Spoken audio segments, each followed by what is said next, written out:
It's the Refined Reseller. Thanks for tuning into my YouTube channel. In my hands, I have 10 things that you should avoid doing as an eBay seller. These are some mistakes some other eBay sellers made that you can learn from, so check it out.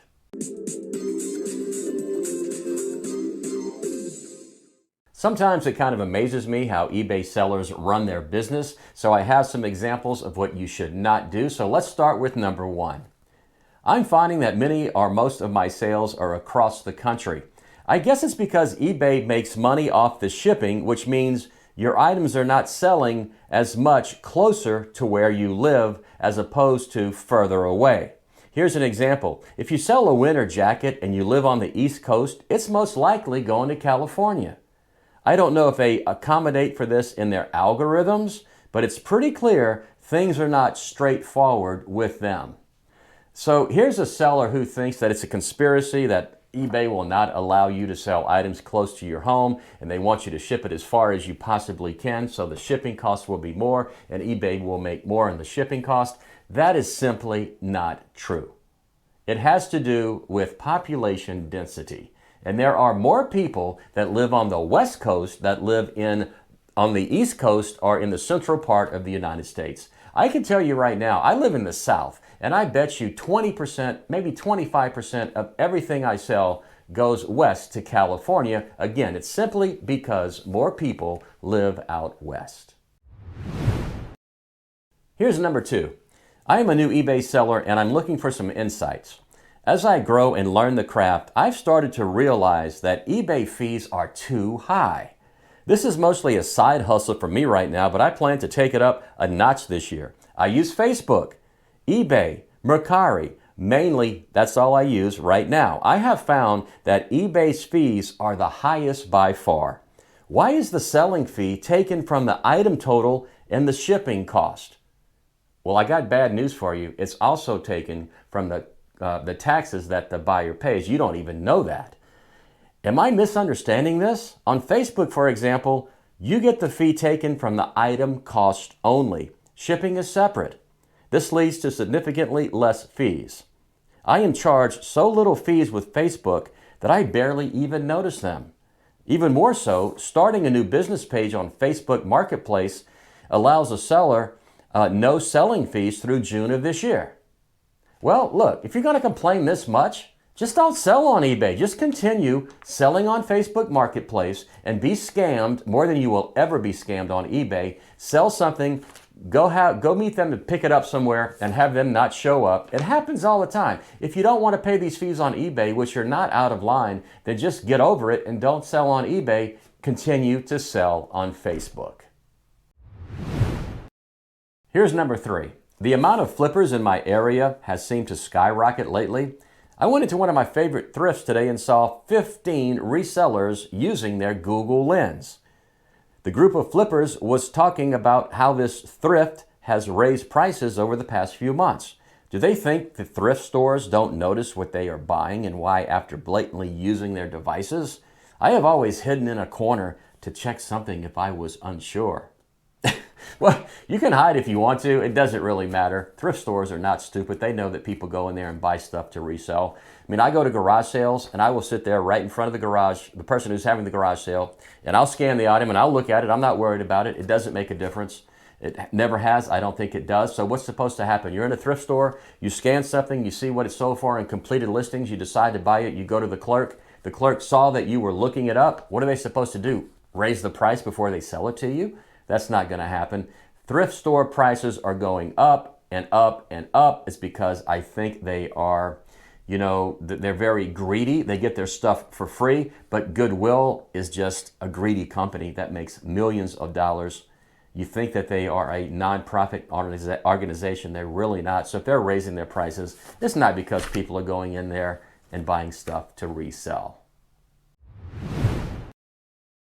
Here's number four. How do y'all typically price an auction for a unique, rare item that hasn't been sold on eBay before? Is it too risky to do a 99-cent auction?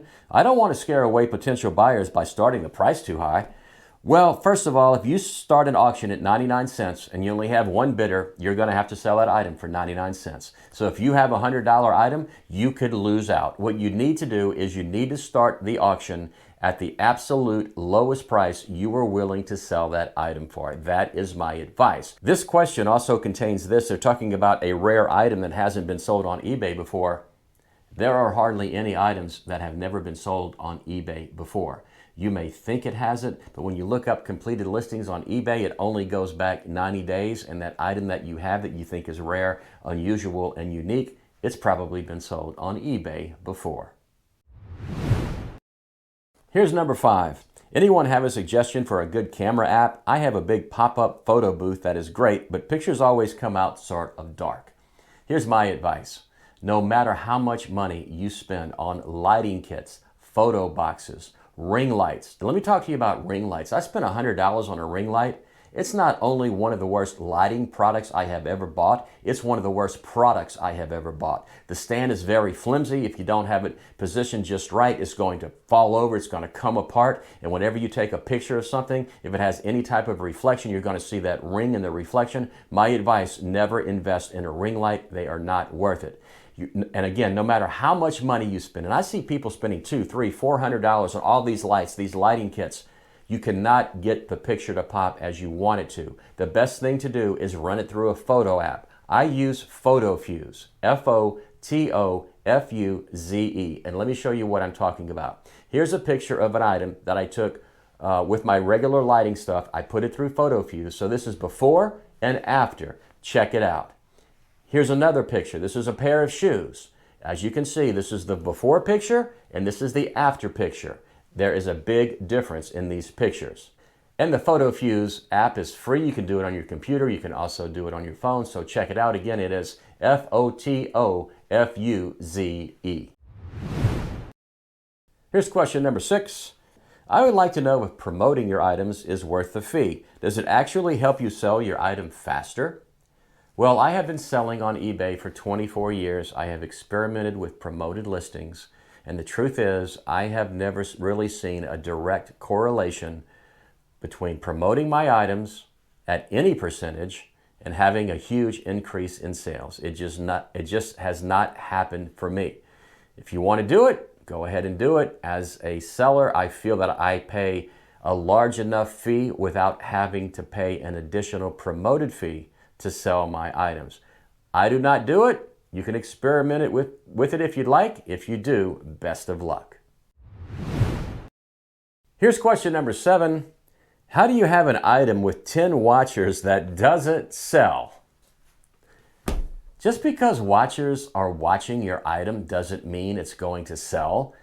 10 watchers, really not a lot. A lot of people will watch the item because they are selling a similar item or plan to sell a similar item, and they're just curious as to what that item might sell for. Again, that's just on a scale of 1 to 10, that's probably a 9 on the I don't know what I am doing as an eBay seller scale. So watchers, for the most part, they really don't mean a lot. Here's question number 8. Help, please. I just opened my eBay store and saw my first item, I think. Is it normal for the buyer to want you to contact them personally? Can't we just do the communication on eBay? I think I'm being scammed. Any feedback is greatly appreciated. You are being scammed. Because here's what happens. All of these scammers out there see these new eBay sellers who are selling for the first time. They know because they don't have any feedback in their store or on their eBay, on their eBay listings. So these scammers go right after them. That is one that they will do. They will ask for you to call them or give them your phone number or email address or something like that. And here's another scam. If you are selling for the first time on eBay and you have an item for sale and it's a buy it now item, let's say you have it for $10 and someone makes you an offer for more than $10, just say $20. You're going to think, oh, great, look, I have this listed for $10. I have a buy it now, and somebody just offered me twice as much as I'm asking. It's a scam. It's a total scam. So be aware of that. Here's question number 9.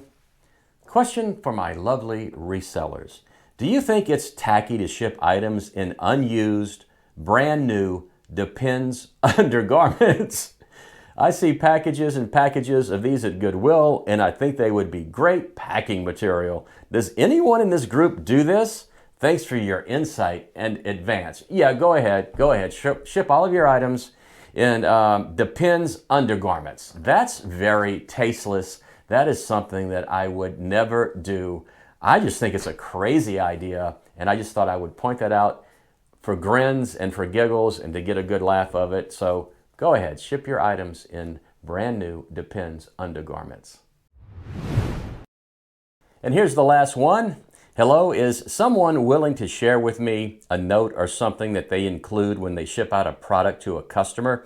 When I go to write my own, I am blank. Thanks in advance. I appreciate your help. I'll be happy to do that with you because I am here to help make you a better eBay seller. I have a card, a front and a back. I buy 2,000 at a time. They cost me about 5 cents a piece, so it's $100. Here's what I have on the card. I sincerely hope you enjoy the item you've purchased. If you have any questions, issues, or concerns, please contact me before leaving feedback. I will do everything I can to make you 100% happy. I'm a hardworking person who loves selling on eBay. It's been a pleasure doing business with you.